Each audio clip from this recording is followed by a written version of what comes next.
Walmart Venus flytraps. Generally our very first flytrap for most of us, but definitely not the easiest one to look after. Because as you guys may know, big box stores don't really care about their plants. Generally your first Venus flytrap may come from a big box store like Walmart or Target or Lowe's if you're in America, or here in Australia like Bunnings or something. But they just don't look after the plants. They keep them inside, in the shade, and they don't water them, and they end up, looking something like this. This one's dormant. It's actually very healthy, but they look bad like this. And that is an issue that most first-time growers actually come to, in that they think their plants are dying, or their plants actually are dying, and they have no clue how to look after them. So let me explain to you how to look after your very first Venus flytrap, which might come from a big box store. So this is what's happening. You've gone to the big box store to find something else. You went looking for screws because you're building something at home, or you went looking for an orchid, or I don't know, a toilet brush or something. And you walk past the plant section and you see one of these guys, a Venus flytrap, in like what we call a death cube. It's a plastic rectangular thing that holds a plant. And you're like, shit, a Venus flytrap, that's interesting, I want one. So you go ahead and buy one. But you have no clue how to look after it. You don't know anything about it, and the plant doesn't look really good at all. Well, you've come to the right place. So generally when you go to the big box store and you pick up one of these guys, these are from a big box store. They're from Bunnings here in Australia, which is like Lowe's or Target or whatever else places you can get plants from in the US. And yeah, essentially you'll get your plant and it will most probably be very dry, and the instructions on it very wrong, and they will be light starved. That is generally what you find with these Venus flytraps that you get from a big box store. I was lucky, I got mine when they were fresh in, but some people are not so lucky. And then they take the plants home, read the instructions, and then very quickly kill their plants because the instructions are wrong. So let me explain to you what you actually should do. The very first thing that you should do once you get your plant is take it out of the death cube. Yes, everyone thinks the Venus flytrap needs high humidity, and everyone says that they need to stay in like a terrarium or a greenhouse, or people say they're from jungles. No, they're native to North and South Carolina. It does get humid there, but like right now it's like, what, 30% humidity? These plants are more than happy. I've never grown my plants with any supplemental humidity, and Venus flytraps are one of the best growers for me. So trust me, they don't need humidity, they don't need the death cube. Take your plants out of the death cube. If you're wondering how to get it out of the death cube, because it's like the plant is sitting inside of this long tall thing, literally just cut it off. Open up the bottom, get it out, cut it down the side, it doesn't matter, just get it out of the death cube. Now the next thing that you might think is what you're meant to do is to keep them in the shade or something, because you got it was inside the shade, the instructions say keep it like in half sun or something. No guys, that is very wrong. All Venus flytraps and most carnivorous plants, even mine, they're all grown in as much sun as possible. They need at least 8 hours of direct sunlight. I understand some places it's very hot, but literally if it's very hot you give them more water, they still need a lot of sunlight. So that will be the next thing you do. If your plant is looking healthy, you put it straight outside into the sun.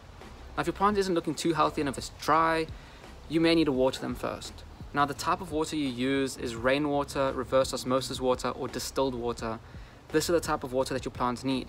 If you get your Venus flytrap and it looks dry, literally sit the plant in a bowl of this type of water, and that is going to become its best friend now. The Venus flytrap, carnivorous plants, always sitting in water, and yeah, let it soak in that water, let the soil get dark like this one is, and then move it outside into the bright sunlight so that they can, start growing again. Besides that, if your plant has been growing in the big box store for a while and it's very dry and very light starved, what you may notice is that the soil will get dark but the plant still looks long and stretchy. Well, in that case, you can't take your plant directly outside. You will have to let it acclimate to more sunlight. So what you'll need to do is take your plant, sit it outside, but somewhere that only gets like 1 or 2 hours of sunlight, and you leave it in that spot for about 2 weeks until you see new growth coming out of the center of the plant.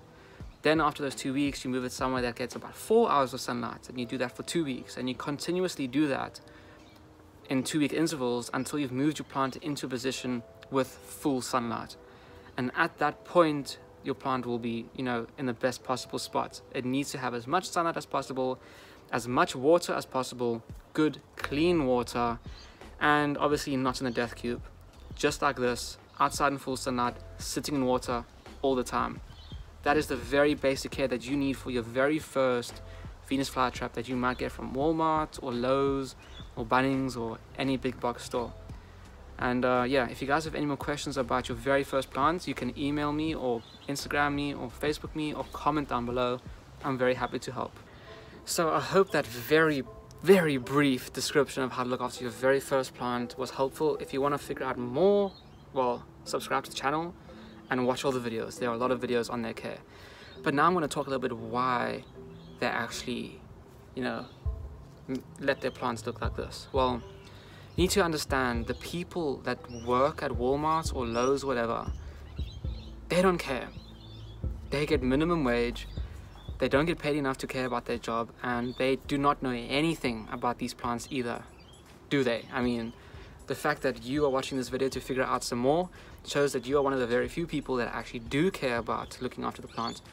Now, not everyone will watch the video. Most people will read the death cubes instructions, which are wrong, because, you know, some people think that the death cube people want the plants to die so they buy more. I don't know. But they'll read those instructions and very quickly kill the plants, which is what happens in most cases.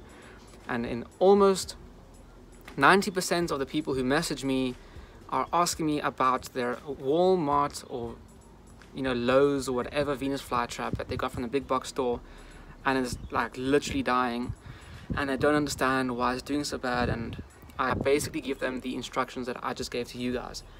As you guys can tell, yes, looking after a Venus flytrap is very easy.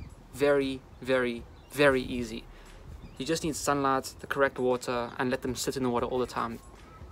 That is it. They're so easy. No humidity things.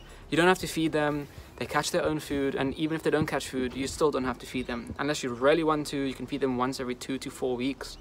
They don't need it though. But it's literally that simple. Now, as I said, the people that work at these big box stores, I mean, we can't blame them. They don't know. But we can kind of blame the instructions on the box, because they're wrong. Now, as I said, the instructions on these death cubes are most of the time very wrong. For example, they'll say keep your plant in the shade, water them once a week, and feed them every day. They'll say stuff like that. Generally, that is the exact opposite of what you need to do, and that will kill your plants very quickly. Like within 2 weeks, your plants will be more than dead. And obviously, that's what I find with many people who do contact me. So why is it that they have this incorrect information on the box? Well, as I've said, some people say that it's because they want the plants to die so people can buy more. But that doesn't make much sense to me. I mean, I get it, but at the same time, I don't get it. If someone buys a plant and they follow the instructions and the plant ends up dying, will that person really want to buy another Venus flytrap? Because in their mind, they're just killing them. And will that person go tell their friends, hey, I have this Venus flytrap, it's doing so well, you should get one too? They probably won't tell them that. So from that perspective, they've killed a plant, which sucks, and they think they can't grow it, and they won't tell anyone about it. They'll just say they're impossible to look after. And essentially everyone gets to the point where no one actually wants to grow them because they think it's way too difficult. And I find that to be true. I find that this hobby is so small and so niche that the amount of people that actually grow these plants is maybe 100,000 in the whole world. You know, maybe 250,000, maybe. I mean, people who actually go and actively grow these plants. There might be people out there that just watch the videos because they're interested in them but don't want to grow them. But that's my guess for the amount of people who actually grow the plants. And what that means is that people have to resort to pretty sleazy tactics of trying to get people to buy more plants, like wrong information so the plant dies and hopefully the person gets hooked and buys another one and kills it and buys another one. You know, we never really know, do we? But in turn, like I just explained, it creates a very small community. And I find it to be true, especially on YouTube. How many carnivorous plant channels do you guys know? Obviously there's this one. I know of Brad's Greenhouse. I know of California Carnivores, which I don't think they post very often. Red Leaf Exotics, but they don't post very often either.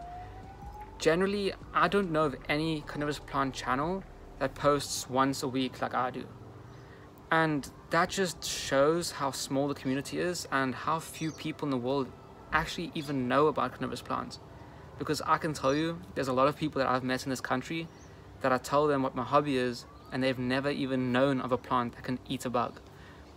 And that's down to people trying to grow the plants and not trying to grow them more, not telling people and saying they're just impossible, or just a lack of, people being educated on them, which is what I'm trying to do with this channel, teach you guys and show them off and everything. But yeah, that's a little bit of food for thought, that some people want them to die, but at the same time, is that really productive? It might be capitalistic, but in the end, are you actually gaining anything from killing off your own supply, and in turn, killing off all your possible customers? You guys tell me. Anyway, I'll see you guys in the next episode.